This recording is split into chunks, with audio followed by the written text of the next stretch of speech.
Hey everybody, my name is Kyla and this is Moo. Welcome to my channel where I talk about the stock market and the economy amongst other things. Today we're going to be talking about a reversion to reality, so how big tech impacts the economy. Tech is going through a series of layoffs right now and they're conducting them in probably the worst way possible. There's little to no communication, there's locked badges, there's broken email access. It's a really horrible way to treat people. And I posted a TikTok about it and I wanted to walk through some of the general responses and the reasoning for these layoffs. So more than 40,000 people have been laid off at this point, which is really devastating for a couple of different reasons. And this piece is not meant to diminish any of that. The goal is really to walk through why it's happening and to think about what it tells us about human behavior. These layoffs are horrible, and my heart is with anybody who has been impacted or affected by them. So tech bloat is a pretty big reason for why people are pointing to these tech layoffs. So a lot of people say, oh, tech got what's coming for them, they overhired. And it does seem like there's an element of bloat in tech. There's an argument that they overhired during the pandemic and they're now just trimming out some of that fat. Therefore, these layoffs don't matter is the reasoning for a lot of different people. And I don't think that's true, right? Like, they do matter. These are people. And when you think about the day in the life TikToks of some of the product managers that were working at the big tech companies, like, they were definitely mind-boggling. It was a well-known non-secret that a lot of tech employees had an amazing work-life balance.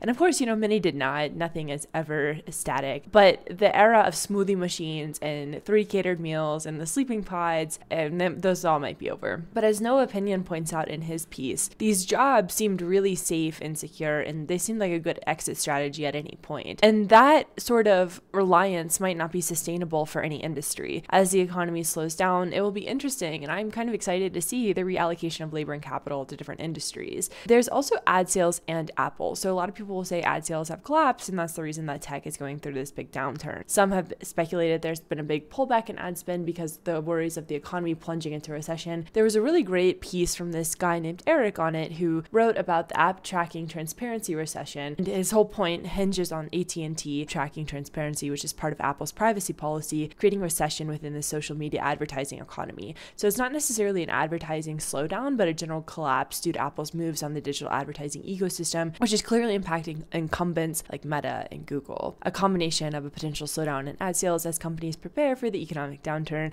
and the omnipotent force of Apple. There's also non-zero rates as a reason why the tech recession is happening, so these tech companies can't survive in a world of higher interest rates. So this is also kind of probably true. Big tech and growth-oriented firms are going to be the most rate sensitive. The Fed, as we all know, has been on its hiking path, and that's popped the tech balloon quite a bit. Tech was the darling of the investment world for a long time. They benefited from the pandemic, and they kept on pounding on that treasure chest of growth. And that isn't sustainable as the Fed, climbs this new mountain as they hike rates. So higher interest rates are a storm cloud over the growth party, and there are different arguments that, it's not really the case that higher interest rates impact tech companies. But like, the base argument is economies slow down, tech get hurt, which is very valid. Future profits just don't look as hot. It becomes harder to justify the tech valuations, and treasuries now have some beautiful yields for way less risk. So the tech party becomes just a little bit less crowded. In terms of artificial intelligence, labor is becoming outsourced and ChatGPT is taking over. So there's a lot of noise around ChatGPT passing certain tests, which is kind of like, hopefully this thing is passing tests. It has all the knowledge prior to 2021. Certainly hope that you'd be passing tests if you knew everything. It shows the incredible progress happening in the AI space for sure. And there's probably some argument to be made that AI will eat all of us eventually. And I think that there's still a need for human gatekeepers in a lot of what we do with AI. And,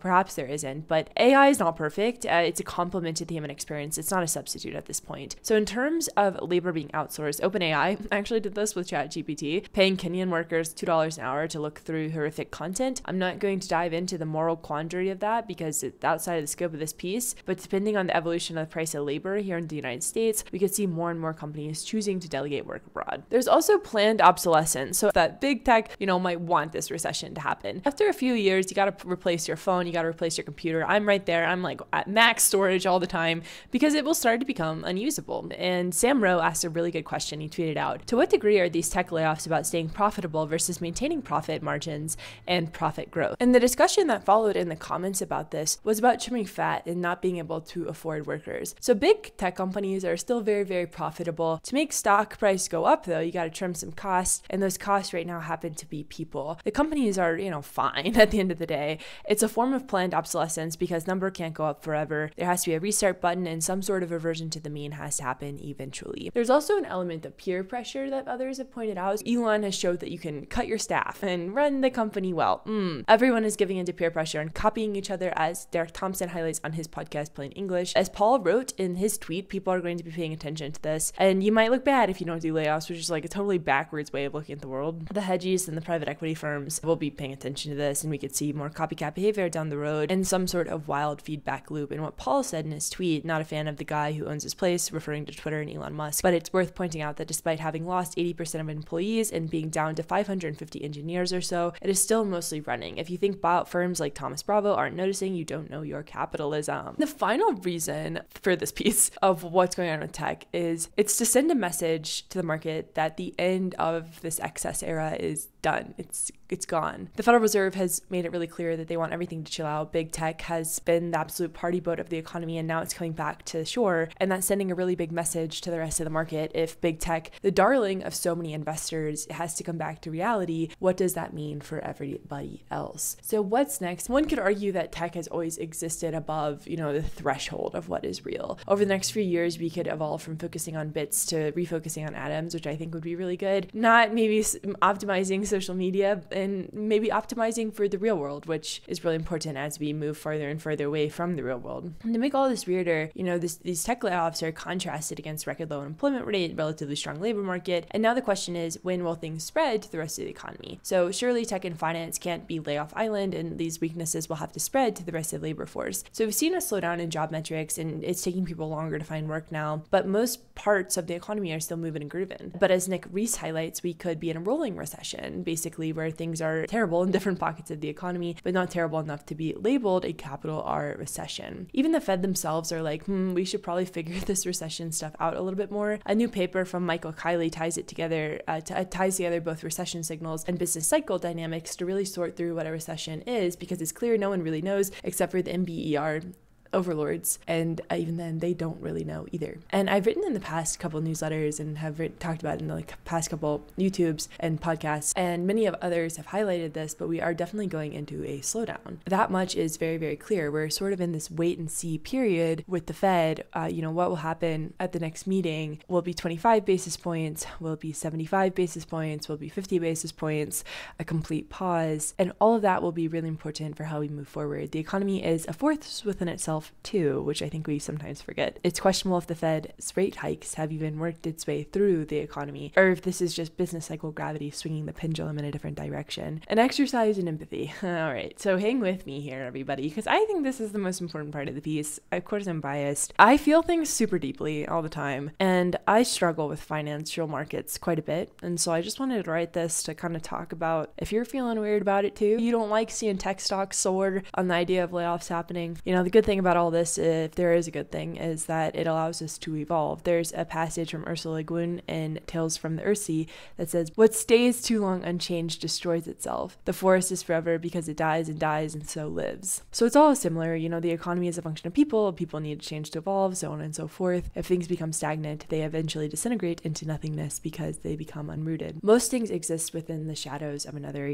joy, grief, anger, wonder, love. They're all of these extensions of a root of a choice that we have to end up making. Stagnation is something with no shadows. It's a pool with no ripples. It's an empty abyss. It's a lack of choice. And of course, it gets complicated, right? So stagnation is the closest that we can get to nothingness. It contains a sliver of something, which allows it to stand between two different extremes. So one example would be music and noise. Music is repetition, rhythm, rhyme, and noise is all of that, but without intention. Stagnation is not trying for either music or noise because it tries for nothing. It's easy to fall into stagnation because music and noise are really scary. Terrifying even. Stagnation is safe and easy and simple, but it's not enough because we have to experience the sharpness of pain in order to understand the delight of softness. Within kindness, we find sorrow. Within love, we find grief. Within joy, we find anger. However, there are entire landscapes, entire universes between those things that we can get stuck in between. And life demands that we continue, that we carry forward,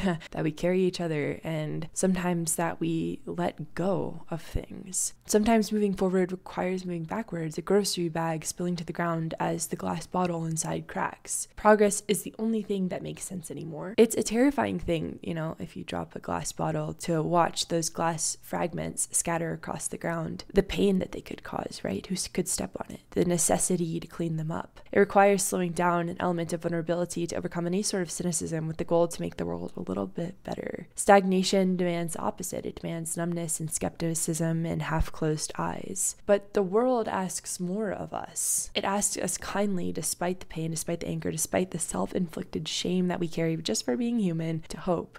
We all know that there's no promises, no certainty, but there is possibility. As Viktor Frankl said, what is to give light must endure burning. The reason I went on this long philosophical note is because we have an empathy deficit. We have a debt ceiling and an empathy deficit. With the debt ceiling, we think it'll work out because it always does. With our empathy deficit, we think no one will care because it feels like they never do. And of course we feel this way. The tech layoffs are just one example of this is just how it is, isms. And to me, that is stagnation. And to be clear, there is an intense amount of struggle for many of our people that ends up in this unimodal distribution. The gap between the wealthy and the not wealthy continues to grow. The big tech layoffs can sometimes feel removed from reality because so many right now are struggling to make ends meet. We can't ask people to give themselves to the pain of others if they're bogged down by their own. But we struggle with perspective. We struggle with base level care. The younger generation is exceptionally lonely and sad, and most interaction takes place behind a screen, which removes that sense of humanity. There's a quote, "The death of the human empathy is one of the earliest and most telling signs of a culture about to fall into barbarianism." I think that's extreme, but just like music and noise exist on a spectrum, so does empathy. Empathy asks us to suspend our egos and live in another's world. Compassion is a complement to that, as we ask how we can help within that world. There's a really beautiful passage from Mary Oliver that talks about teaching the children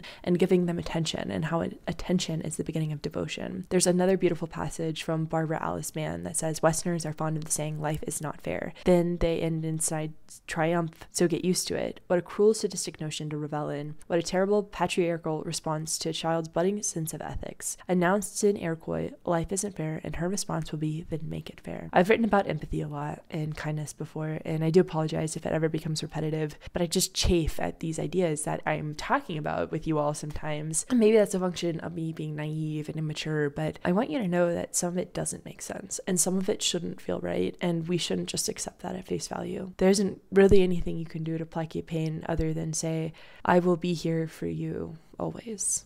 And perhaps that'll be enough one day. Thanks for hanging out. Thanks so much for spending time with me. There are some links in the newsletter. Go ahead and check those out. Hope you all are doing okay, and I will talk to you very soon.